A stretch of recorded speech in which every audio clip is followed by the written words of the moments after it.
जय भगवान, जय गुरुदेव। श्री सद्गुरु परमात्मने नमः। सिद्ध सद्गुरु श्री रणछोड़ दास जी महाराज श्री गुरुदेव की सन्निधि में चतुर्थ भाग ईस्वी सन 1957 थी 1961 कुमारी कुमुदिनीबेन परमानंद पंजवाणी। जय भगवान। गुरुदेव के विषय के अंतर्गत आज आगे भोजन के बारे में आज्ञा सिर्फ मेरे लिए। भोजन का ऐसा रखो तो तुमको सुविधा भी रहे और परिवार में विरोधी भाव न उठे। घर में सब बनावे सो खाना, सब खाना। तेरे लिए मैंने जो कहा है कि भाई बहन के साथ में होटल में भी लेना। होटल में केवल साग लेना, फल लेना, तो ज्योति, बाबा, बेबी, आनंद बहन आदि का मन प्रसन्न रहे और भोजन सात्विक रहे। यही बराबर है। अपने संयोग परिस्थिति को समझकर निश्चय व नियम करना चाहिए। तेरे लिए स्वयं पाकी का नियम हाथ से बनाकर खाना केवल कष्ट उठा रही हो, व्यर्थ परिश्रम है। नियम तत्काल छोड़ दो। कदाच मेरे इतने स्पष्ट शब्दों में तुझे दुख हो जाए और अनशन करवानी कदाच ઈચ્છા થાય તો અહીંયા અનશન માટે સિઝન સારો છે।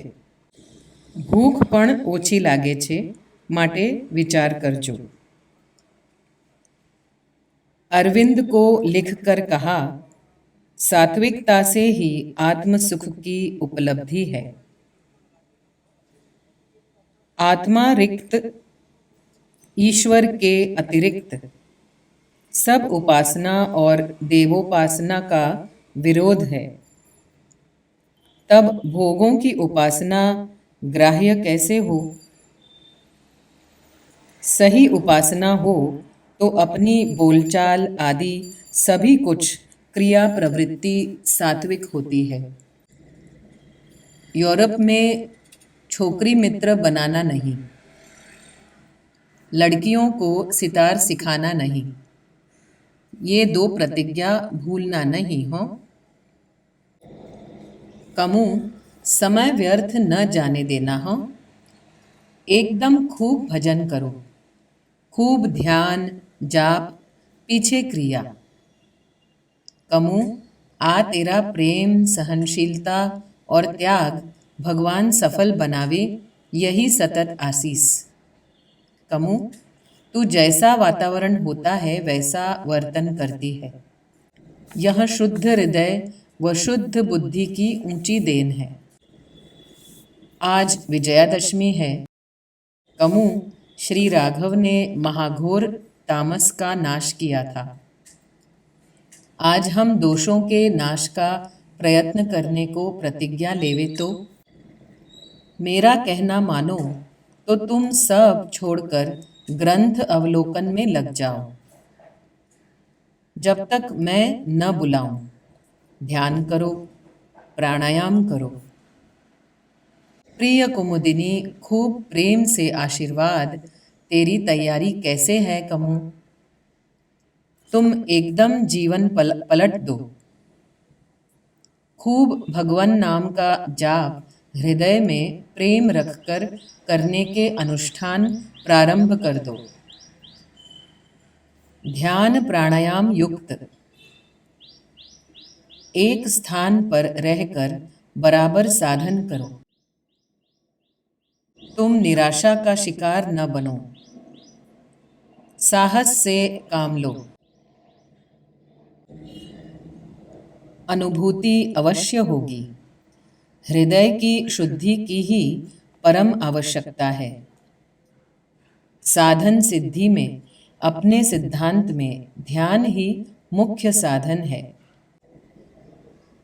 ध्यान की परिपक्व अवस्था ही समाधि है।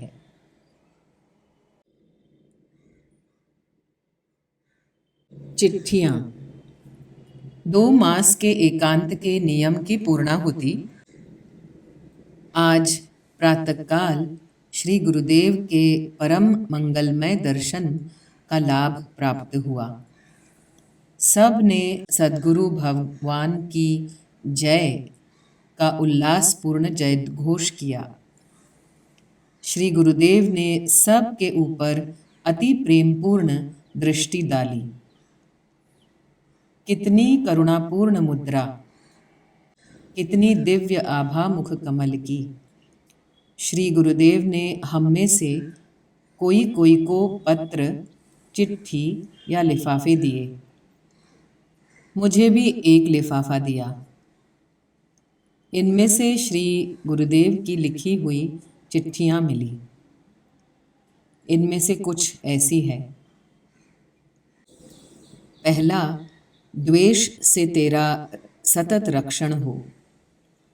दूसरा, तू प्रार्थना करना कि विनय नम्रता मेरा प्रधान भूषण। तीसरा, निर्विकाराय नित्याय निर्वधाय ते सजे।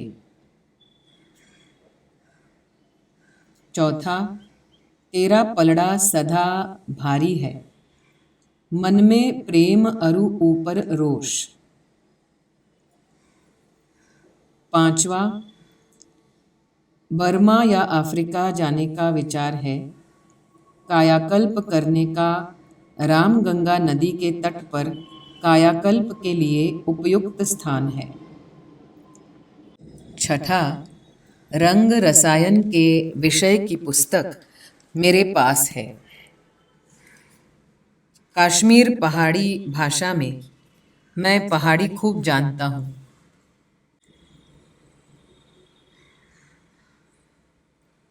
दिवाली।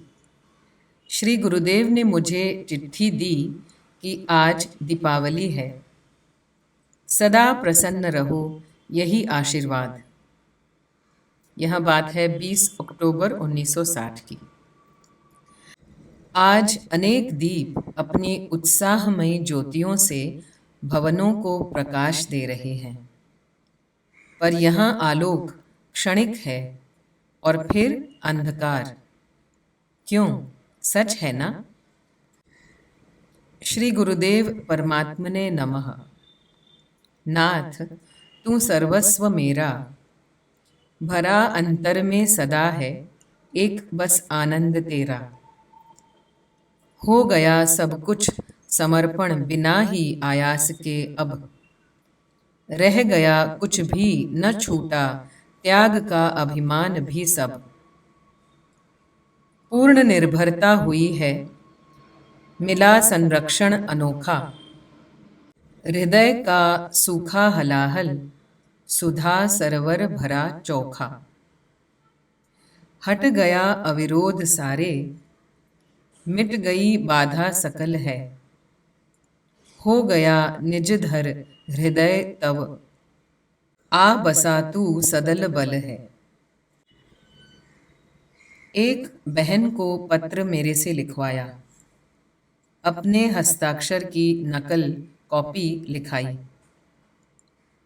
सुख दुख की धूप छाह से भरे हुए संसार में असंख्य दीपों के प्रकाश में हंसती हुई दीपावली की रात्रि को भी कोई प्रकाश समूह भयानक बना सकता है, ऐसी अनुभूति है।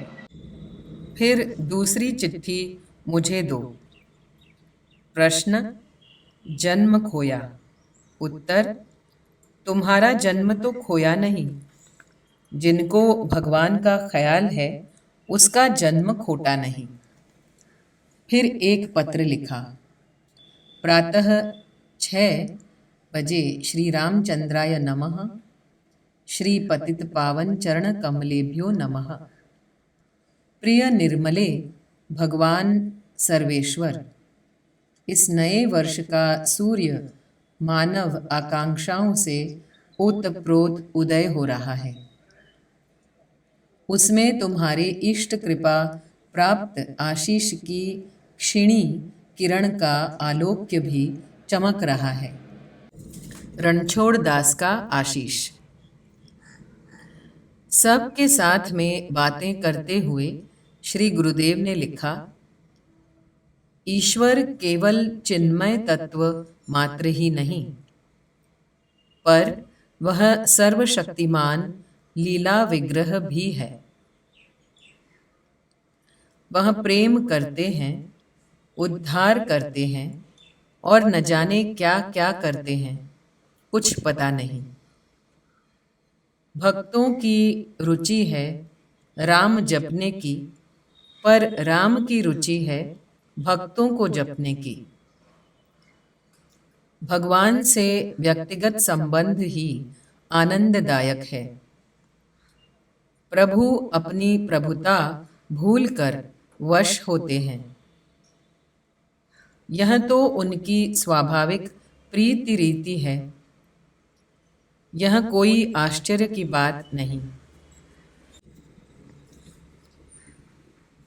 आज एक गृहस्थ वेशधारी दर्शनार्थी आए थे। आपने बताया कि मैंने साधु वेश धारण नहीं किया है। बस इतना ही अंतर है मेरे और साधुन में। मैं अकेला हूँ।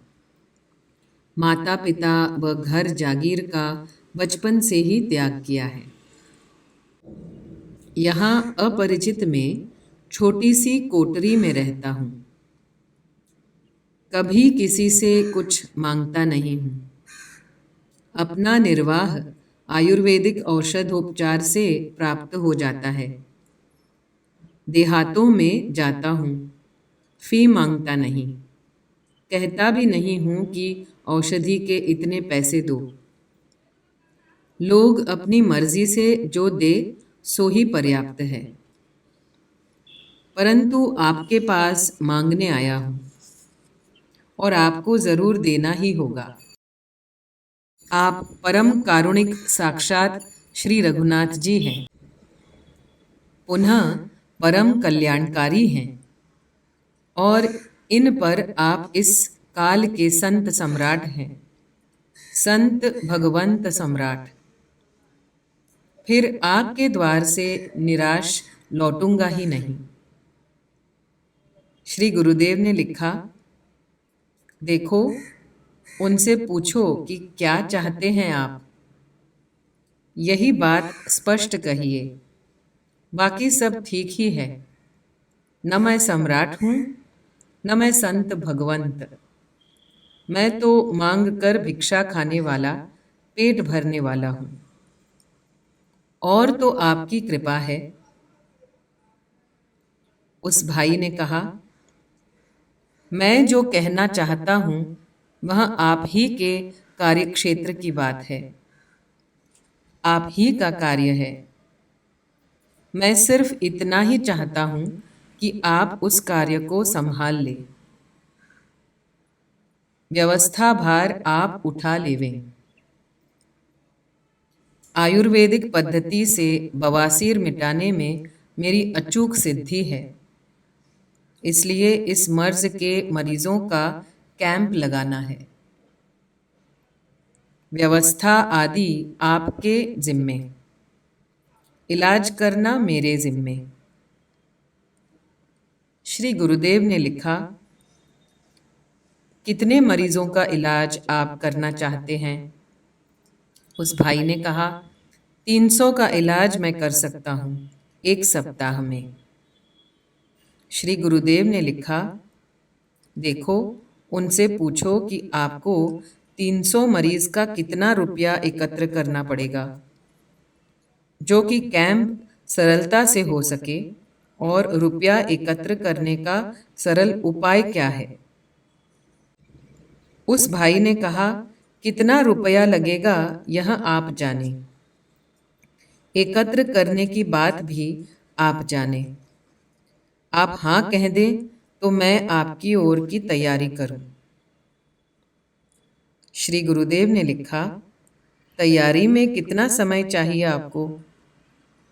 उस भाई ने कहा, केवल 15 दिन। श्री गुरुदेव ने लिखा, बहुत अच्छी बात है। अभी तो सर्दी बहुत है।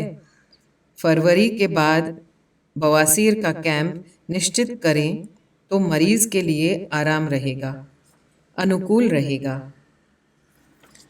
नेत्र यज्ञ के स्थल में ही रखेंगे, साथ ही साथ। उस भाई ने कहा, मुझे बड़ा ही संतोष हुआ है। आपने मुझे निराश नहीं लौटाया। मुझे पूरा विश्वास था ही कि रोगग्रस्त, अभावग्रस्त व पीड़ितों के लिए कार्य करने में आप कभी मुंह नहीं मोड़ेंगे। वह भाई प्रणाम करके चले गए। रात्रि को हम ही लोग थे। तब श्री गुरुदेव ने लिखा, बहुत जल्दी और एकदम भाई चले गए हैं। इस पर से उनकी याद आ गई। कल प्रातः पुनः आएंगे, ऐसा लगता है। उनका सारा हेतु रुपया है। प्रातःकाल वह भाई पुनः आ गए। श्री गुरुदेव को प्रणाम किया। काफी देर चुप बैठे। श्री गुरुदेव का पुष्कर का प्रोग्राम हो रहा था। भक्त समूह में से कई लोग पुष्कर साथ चलना चाहते थे। उनकी चर्चा चल रही थी। तब भाई ने 2 हाथ जोड़कर प्रार्थना की, महाराज श्री, आपसे जरूरी बात करनी है। आज्ञा हो तो कहूं। श्री गुरुदेव ने इशारे से कहा, कहो। उस भाई ने कहा, एकांत में कहूं तो ठीक रहेगा। श्री गुरुदेव ने लिखा, ये सब मेरे ही हैं, बाहर का कोई नहीं। इनका संकोच न रखिए। उस भाई ने कहा, बवासीर के कैंप की बात तो पक्की हो गई है। अब के नेत्र यज्ञ के कैंप में मैं आऊँगा।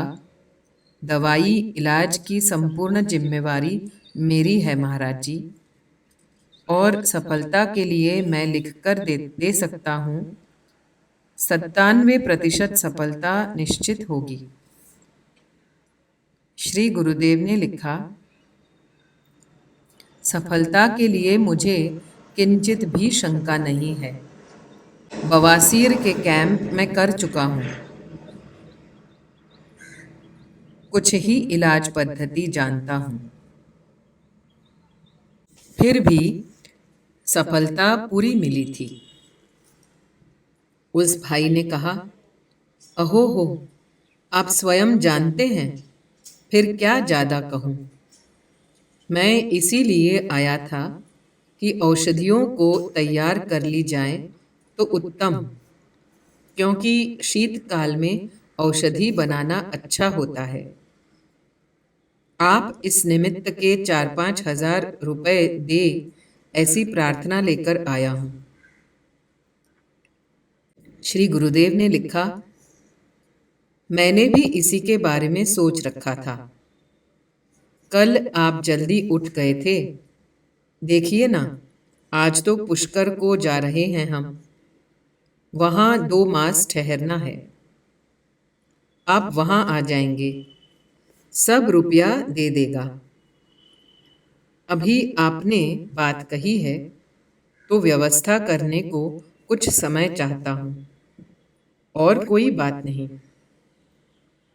उस भाई ने कहा, जी हाँ, मैं पुष्कर आ जाऊँगा 8-10 दिन के बाद। एड्रेस, पता आदि लेकर भाई चले गए। पश्चात श्री गुरुदेव ने लिखकर कहा, अब भगवान जाने और भगवान का काम जाने। पुष्कर आ जाएंगे तो पक्का। मैं तो कुछ कहूँगा नहीं, क्या है भगवान जाने। पुष्कर आएंगे तो 5,000 बराबर देना है, यह भी पक्का।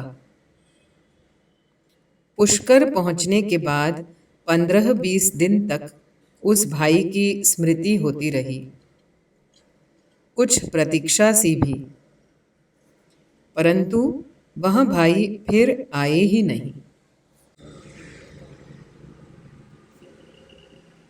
सुदामा जी की तरह मेरी हालत। श्री गुरुदेव ने कहा, सुबह से रात तक हर वक्त आप लोग मेरे पास रहेंगे मिलने को, तो मुझे कितना कष्ट होगा और मेरी क्या हालत होगी। सुनो, सुदामा जी की हालत कैसी हो गई थी। श्री कृष्ण भगवान के यहाँ सुदामा जी पधारे हैं। भगवान ने अतिशय प्रेम भाव से स्वागत सत्कार किया है।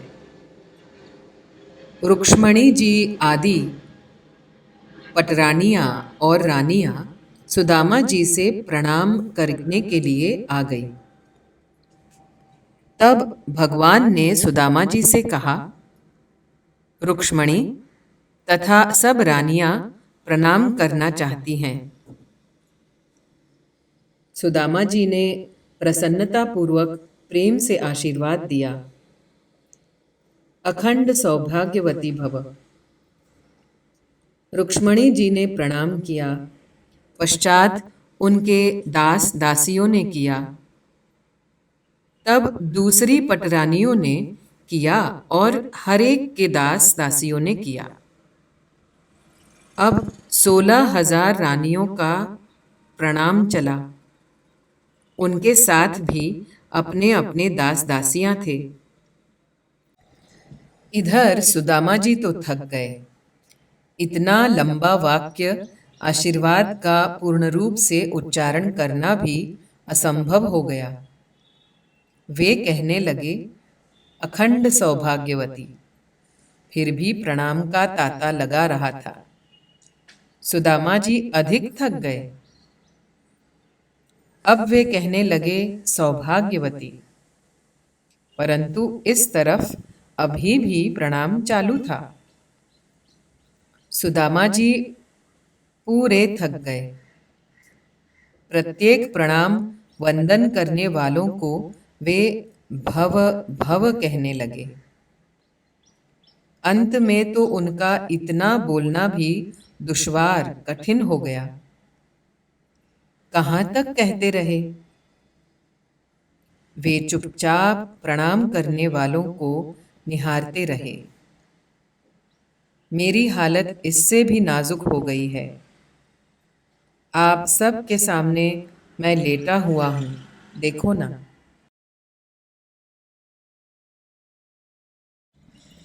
हे दयामय, कृपा करो कि। एक बहन ने कहा, मेरा स्वभाव तो ऐसा है कि मार डालूं या मर जाऊं, पर छोड़ूं नहीं। इस घटना पर मैं बोली, देखो बहन, यह हम लोगों का मिथ्याभिमान है कि हम मार सकते हैं या जिंदा रह सकते हैं। मारना जिलाना केवल भगवान की सामर्थ्य है। इस प्रकार कहती हुई मैं राम द्वारा से रामकुटी चली आई। श्री गुरुदेव ने पूछा, क्यों कमू, क्या हुआ। मैं तुम्हारी प्रतीक्षा इसलिए कर रहा था कि जानूं कि क्या क्या हो रहा है मेरे आसपास। हरि भाई ने कहा, भगवान, आप इस प्रकार कहकर इन लड़कियों को चढ़ाओ नहीं तो अच्छा। आपसे क्या अज्ञात है, आप आराम करिए। श्री गुरुदेव ने कहा, नहीं हरि भाई, चढ़ाना गिराना ऐसी कोई बात ही नहीं है। मैं संकल्पबद्ध हूं इनके साथ। इनके हित के लिए जो कुछ करना पड़े मैं जरूर करूंगा, क्योंकि ऐसा ही संकल्प और वचनबद्धता है। कुमुद, तुम सारी बात जैसी हुई हो बता दो। मैंने बात कह दी। श्री गुरुदेव इस पर कहते हैं, खैर कुमुद, जिसकी जो बात सो वो ही जाने, तुम्हें क्या? तुमको क्या विचार आया इस पर, यह बताओ। मैंने कहा, अहम बढ़ गया है और कुछ नहीं बढ़ा है। श्री गुरुदेव ने कहा, अच्छा, तुझे ऐसा विचार हो गया सच में ही? मैंने कहा, जी हाँ, जो हुआ सच कह रही हूँ। श्री गुरुदेव ने कहा, उनके लिए जो कहा यथार्थ हो सकता है, कुछ है भी वैसा ही। तुम्हारे लिए दूसरा विचार आया है, परंतु सोचता हूं कि तुझे बता दूं या नहीं। मैंने कहा, भगवान, आप जरूर बता दीजिए और अभी बताइए। आप यदि नहीं कहेंगे तो और कौन कहने को आएगा, और जो अहित होगा सो कौन भोगेगा? श्री गुरुदेव ने कहा, कहता हूं, सुनो।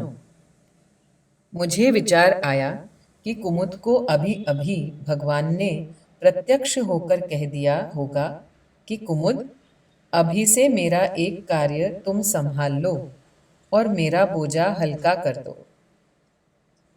मैंने कहा, जी नहीं भगवान, मुझे कहाँ मिले हैं अभी। भगवान, आप मेरी रमुज कर रहे हैं, परंतु मुझे पक्का मालूम है कि अभी तो कई जन्म के बाद भगवान की झांकी होगी और आप ही की कृपा से होगी। आज तो यही सोचती रहती हूँ कि वहाँ परम पुनीत क्षण कब आएगी। श्री गुरुदेव कहते हैं बिल्कुल कड़ी आवाज से, अच्छा, तो तुम इतना सब कुछ जानती हो कुमुद, तब फिर तुमने क्यों चुकादा दे दिया कि अहम बढ़ गया है? चुकादा देने का न्यायकर्ता का, शासनकर्ता का कार्य है। एल फेल कोई नहीं दे सकता है। तुम चुकादा देती हो, यहां तुम्हारा अहम तुमको दिखता नहीं है ना? कुमुद, अहम से अधिमत हो जाओ। ऐसा विचार फौरन हटा दिया करो और ऐसा सोचना कि मेरा ही निबेर पाऊं तो बस है। हे भगवान दयामय, इतनी कृपा करो, इतना ही बल दो कि मेरा निबेर जाए। मैंने कहा, मैं भारी भ्रम में फंस गई थी भगवान, और गंभीर भूल कर बैठी। मैं आपसे क्षमा चाहती हूँ, क्षमा याचती हूँ, और कृपा करके दंडरूप प्रायश्चित बताइए। श्री गुरुदेव ने कहा, अहम मिटे यही मैं चाहता हूँ। हरि भाई, मैं जानता हूँ कितना राग द्वेष और क्षोभ उड़ेला जाता रहा है। कौन क्या कर रहा है, कौन क्या कह रहा है, जानकर भी मैं उस बारे में मौन रहता हूँ, भीतर से भी। जब इनको देखता हूँ तब अधिक करुणा उमड़ आती है, इसलिए उनको ज्यादा दुलार प्यार करता हूँ। परंतु उनकी कुत्सित चेष्टाओं का मुझे स्मरण नहीं रहता, उनके बारे में कुछ कहता नहीं हूँ। मेरा सिद्धांत है कि अहम उछलता उछलता हुआ अपने क्रम से अपने आप शांत हो जाए। जो भीतरी स्वभाव गुण से हो जाता है, वही टिकाऊ हो जाता है। मन थक जाएगा, अपने आप सोचेंगे, समझेंगे। अनुभव की ठोकरें कहो या अनुभव का ज्ञान कहो, ज्ञान सम्यक हो जाएगा।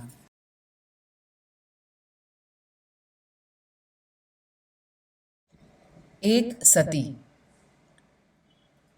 मैंने एक सती देखी, मोटापाड़ा उत्कल में, घांची के घर में। सन 1886 में प्लेग था, घांची मर गया। बाई बोली सती होना है।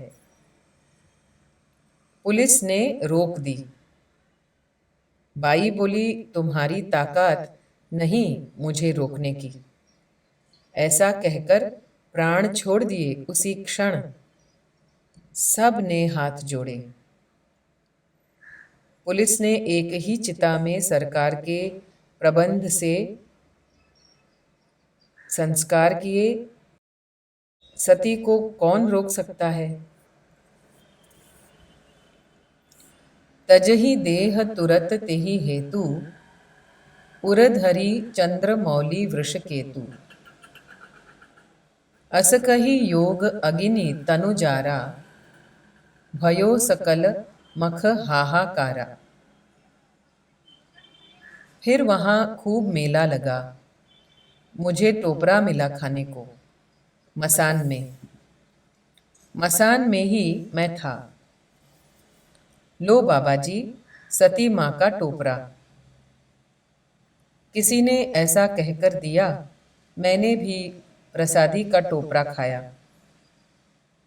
हरि भाई, भ्रमण में आनंद आएगा। कभी मोटा मामा भी साथ में होने चाहिए।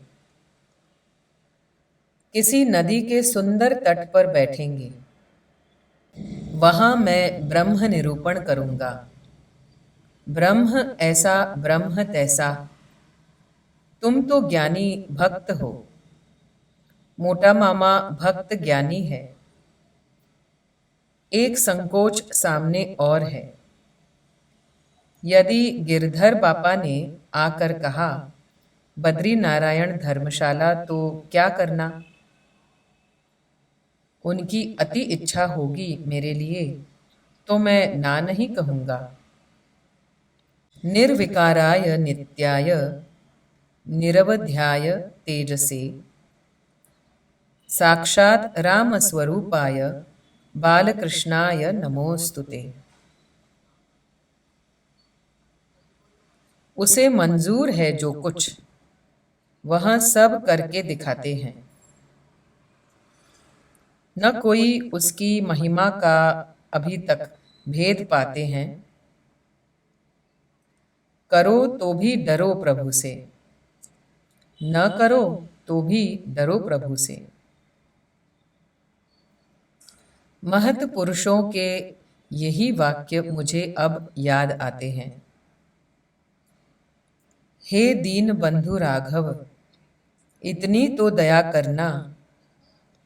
माया के साथ लड़ते लड़ते हो जाऊं मैं शिथिल, जब मेरी ओर आकर माया से लड़ा करना। यह द्वेष के झमेलों में यदि तुमको भूल जाऊं, तुम मुझे भूल जाने का न दावा करना।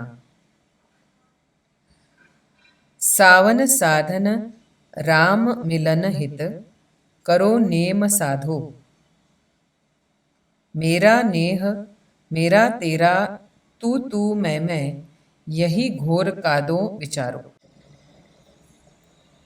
भज राम राघव मन मस्ताने, जिनको तू समझे अपना वो तो है वीराने। तन तो दिन का है यहाँ न का मेला, न कोई मात पिता गुरु चेला। झूठा नेह। अपूर्ण। श्री रामचंद्राय नमः। श्री पतित पावन चरण कमलेभ्यो नमः। श्री सद्गुरु परमात्मने नमः।